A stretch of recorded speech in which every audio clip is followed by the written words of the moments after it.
For Disneyland, the celebration of its 30th birthday during 1985 resulted in the greatest attendance package in its history. But Walt Disney once promised that the park would never rest on its laurels, and so this year, Disneyland has scheduled the opening of 3 new attractions in an effort to make 1986 even bigger.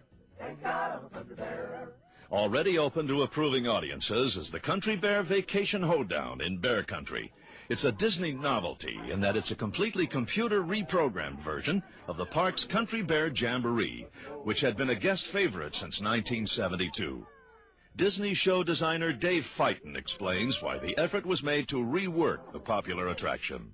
The old show has been around for about 14 years now, and it's getting pretty tired and worn out, so we tried to come up with a whole new show, and we came up with a play concept where we can have interchangeable shows. But as Dave says, redoing a show like this is not a simple matter. Well, each bear is actually thought out way ahead of time, about a year before the show is actually finished, and each part is written and scripted out for that bear, as well as illustrated for their costumes. And thought is taken way ahead of time as for what movements are in that bear in order to bring out their performance in that song.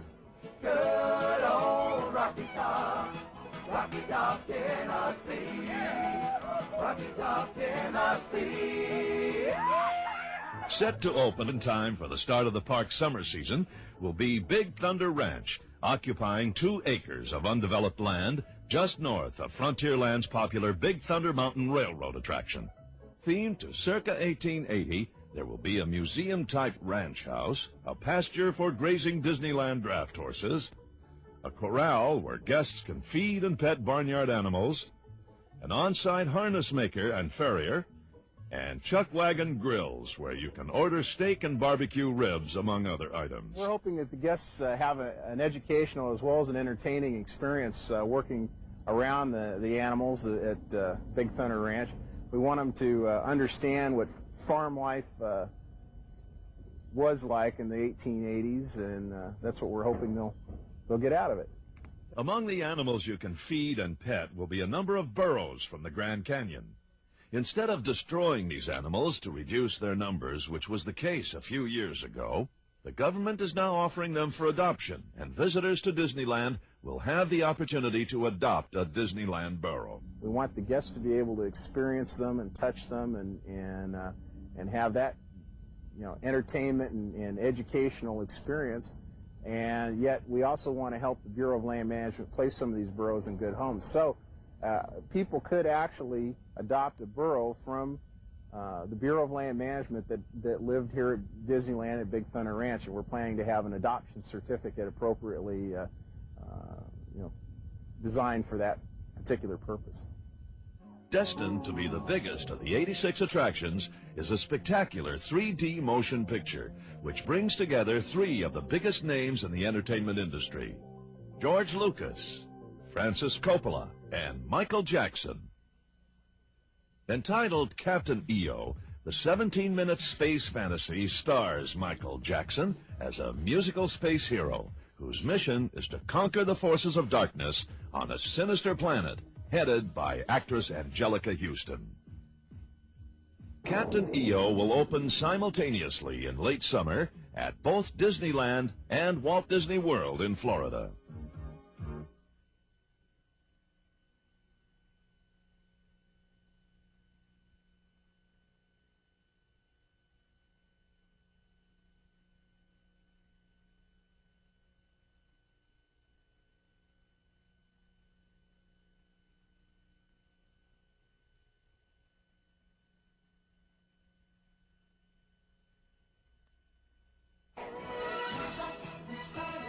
Through September 6th, Disneyland is greeting some lucky visitors with a big surprise. Once a day, the park is randomly awarding a new 1986 Pontiac Firebird to an arriving guest. Great. This is just unbelievable. Nothing like this ever happened to me in my life. Disneyland is wonderful. The park is giving away other gifts as well. In addition to the Pontiac Firebird, we're giving away a number of other gifts on a one-per-day basis. Last year, for our 30th anniversary, we introduced the gift giver machine that proved so popular that we've kept it going this year. Only now every person who comes through the turnstiles will win a gift. At the park's newly designed main gate, the Gift Giver Extraordinaire machine has computerized turnstiles that give each arriving guest a ticket good for anything from collectible pins and popcorn to airline tickets and color TVs. Yes, Disneyland's motto this year is, "Looks like we started something." And with every guest, every day, awarded something, it looks like the park is bound to have another winning year. Thank you, thank you, thank you so much.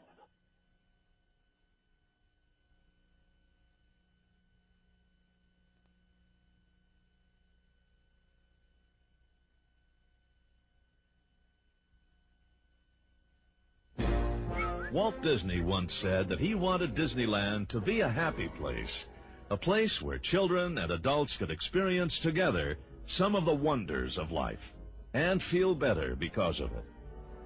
For more than 30 years, the Disneyland experience has been making people feel better, and it has gained an unparalleled international reputation for providing the best in family entertainment. Within Disneyland's 77 acres are 7 unique lands, each themed completely in architecture, storyline, and costume. A visit to Disneyland begins at Main Street, USA, a composite of a typical turn-of-the-century American town, with classic Victorian architecture and puttering antique automobiles.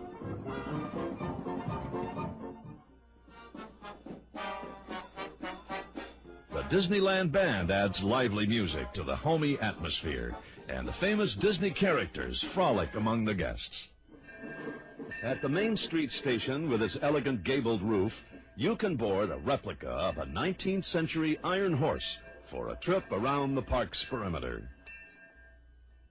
Great Moments with Mr. Lincoln features an amazingly lifelike version of our nation's 16th president.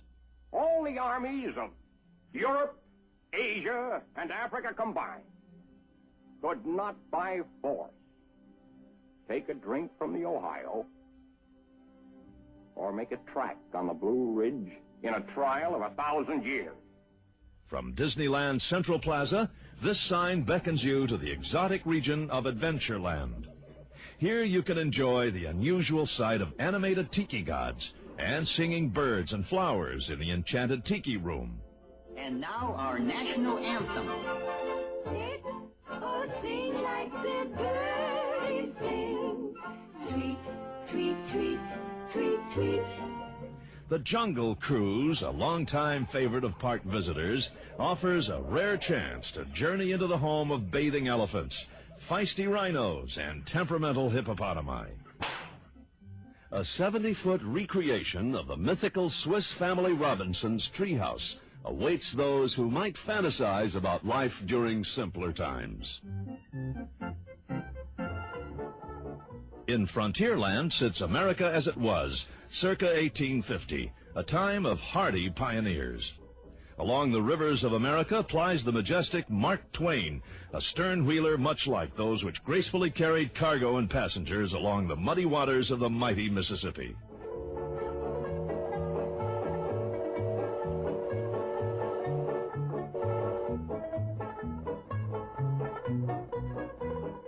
Guests can also see the river by taking a Mike Fink keelboat, by steering their own Indian War canoe, or they can board wooden rafts for an opportunity to explore Tom Sawyer's Island. In this rustic playground, kids of all ages can cross a bouncing barrel bridge, search through darkened caves, or climb a Huck Finn-style treehouse.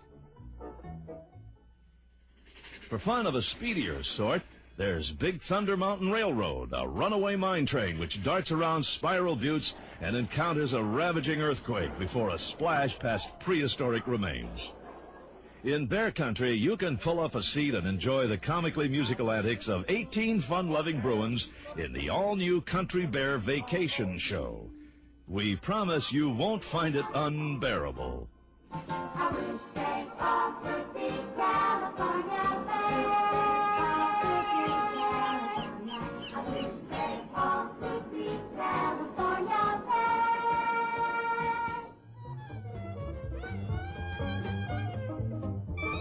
The beauty and charm of the French Quarter is presented in New Orleans Square, a salute to the Queen City of the Mississippi and its Dixieland jazz tradition.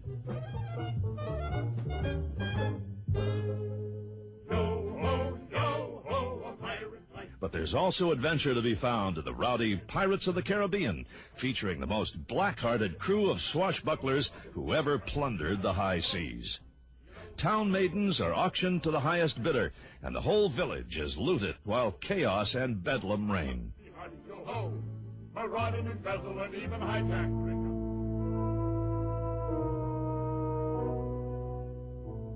On the outskirts of New Orleans Square sits the Haunted Mansion, a haunting haven for a disembodied assortment of ghouls, ghosts, and goblins. Disneyland's most famous landmark is Sleeping Beauty Castle, entrance to the magical world of Fantasyland. Crossing its drawbridge, you enter a quaint village which serves as home to some of Walt Disney's favorite animated characters. Pinocchio's daring journey presents a moralistic look at good versus evil, as Pinocchio is tempted by the sinister fun of Pleasure Island, but in true storybook fashion gets back on the right track. Within this eerie structure is the story of Snow White's scary adventures, where Snow White and the 7 dwarfs are in for some evil surprises. 550 children of the world sing a catchy tune in It's a Small World, a colorful tribute to the spirit of international brotherhood. An ice-capped replica of Switzerland's Matterhorn Mountain offers a thrilling bobsled ride through icy caverns and around hairpin turns that lead to a splashing conclusion. Disneyland's 7th theme area, Tomorrowland, presents a fast-paced world on the move.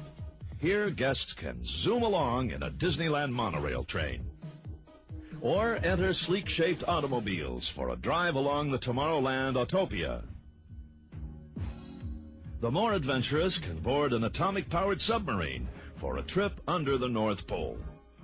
Willing astronauts can blast off inside Space Mountain for a spectacular voyage through superspace, encountering asteroids, gaseous nebulae, and a cosmic vapor curtain in the process. At the entrance to Tomorrowland is world premiere Circle Vision, featuring American Journeys. Photographed in 360 degrees, the 19-minute film presents an impassioned look at the people and places of the United States.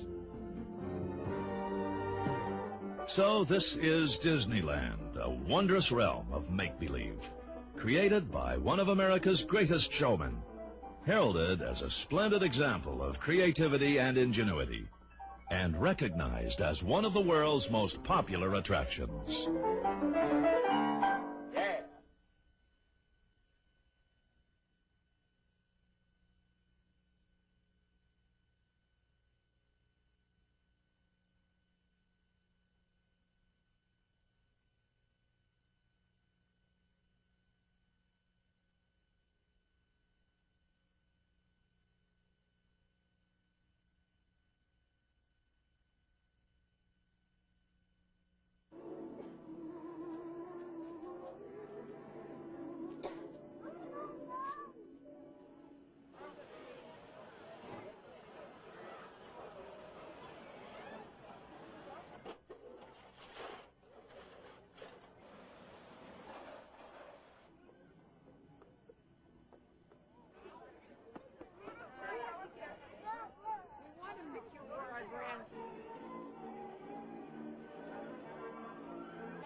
Well, it really all starts with people.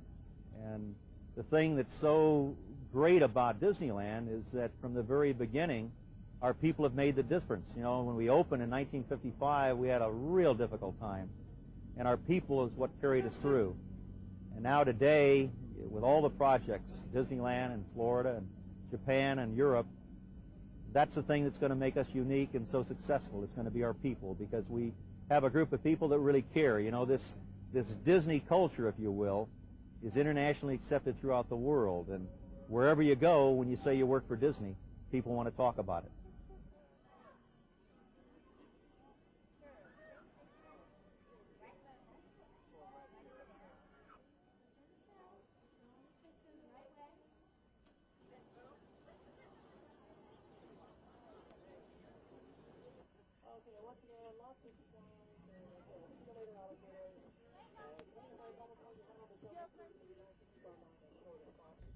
Over the last 30 years, we've had over 125,000 people work for us here in the park, and another 250 million people visit the park.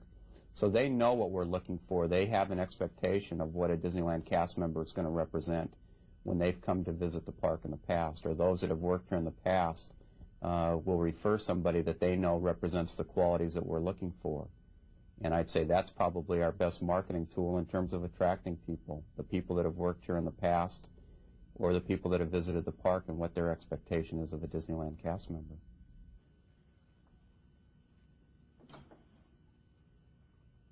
Not only with the orientation, but with all the various business people that come up through the Disney University. When they first arrive here and we interact with them, they're not real friendly and outgoing, but after they've heard a presentation on the philosophies and the history of Disneyland and the elements that are covered in orientation, what we find is they're a lot more friendly, a lot more outgoing. And throughout the years, the Disney University has been referred to as a division that sprinkles a little pixie dust throughout the organization and keeps the spirit of Walt Disney alive.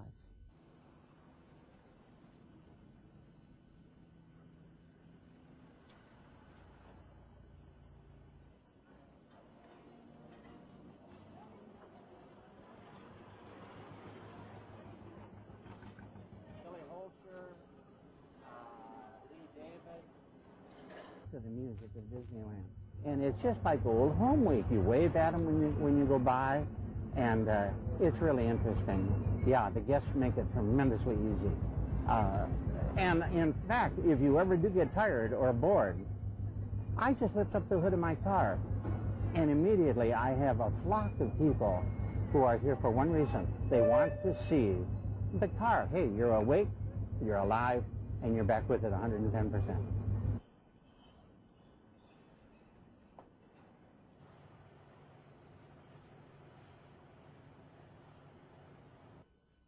Okay.